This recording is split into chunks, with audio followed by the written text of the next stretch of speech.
नमस्कार विद्यार्थी मित्रांनो, कसे आहेत सगळे? पोलीस भरती सुटलेली आहे आणि प्रत्येकजण आता फॉर्म भरायच्या गडबडीमध्ये असेलच, बरोबर? तुम्ही फॉर्म भरत असालच, पण त्याच्याबद्दल पोलीस भरती जी आहे, ते पोलीस भरतीला सर्वांना तुम्हाला मी शुभेच्छा देतो.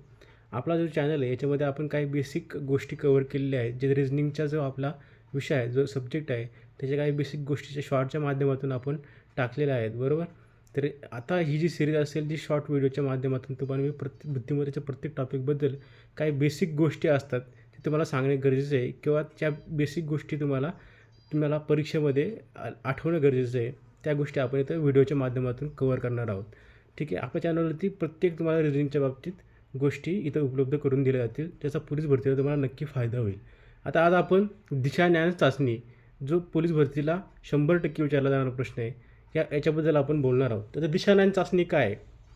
तर दिशाज्ञान चाचणीचा जेव्हा प्रश्न तुम्ही सोडवत असता, तेव्हा तुम्हाला दिशा हे प्रॉपरली माहिती असणे गरजेचे आहे. म्हणजे पूर्व, पश्चिम, उत्तर, दक्षिण, नंतर ईशान्य, नैऋत्य, आग्नेय, वायव्य, ह्या तुम्हाला ज्या दिशा आहेत त्या व्यवस्थित तुम्हाला लक्षात असणं गरजेचं आहे.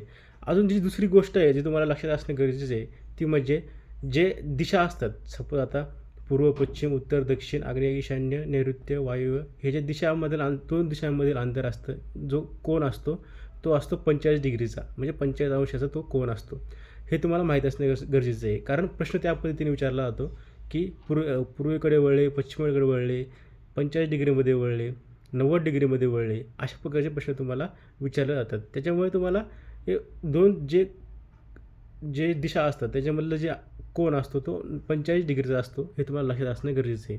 आणि जो 4 कोन मिळून जो विशाल कोन तयार होतो, तो 180 डिग्रीचा असतो, हे तुम्हाला लक्षात असणे गरजेचं आहे. या पद्धतीने हे 2-3 गोष्टी तुम्हाला मी इथं दिशाज्ञानबद्दल सांगितलेल्या आहेत. आता मग त्याच्यानंतर तुम्हाला काय लक्षात असणं गरजेचं आहे, दिशाज्ञान चाचणी सोडवताना, का हा प्रश्न जर तुम्ही सोडवत असता दिशाज्ञान चाचणी, त्याच्यामध्ये तुम्हाला पायथागोरस थेरम तुमच्या चांगलं प्रॉपरली लक्षात असणं गरजेचं आहे. मग पायथागोरस थेरम काय? जो कर्णाचा वर्ग असतो, म्हणजे कर्णाची जी बाजू असते त्या कर्णाचा वर्ग जो असतो, तो पाया आणि उंची, ह्या जो त्रिकोण असतात पाया आणि उंची यांच्या वर्गाच्या बेरजेत का असतो, हा पायथागोरस थेरम तुम्हाला लक्षात असणं प्रॉपरली गरजेचं आहे, बरोबर? तर आता आपला जो चॅनल आहे याच्यावरती तुम्हाला कंटेंट मात्र क्वालिटी भेटेल. तुम्हाला येणाऱ्या पोलीस भरतीमध्ये याचा नक्की फायदा होईल. त्याच्यामुळे तुम्ही हा चॅनल सबस्क्राईब करून घ्या, शेअर करा तुमच्या मित्रांना, आणि नक्कीच तुम्हाला याचा फायदा होईल. मी तुम्हाला गॅरंटी देतो की तुम्हाला जो माझा चॅनल आहे याच्या माध्यमातून तुम्हाला प्रत्येक गोष्ट बेसिक रिझनिंगची कव्हर होईल.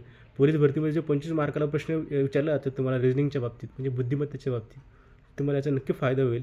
आता ह्या व्हिडिओच्या माध्यमातून 1 बाय 1 आपण बुद्धिमत्तेचे टॉपिक कव्हर करणार आहोत, जे बेसिक तुम्हाला गरजेचं आहे.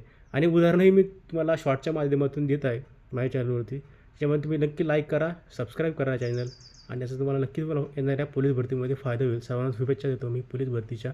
धन्यवाद.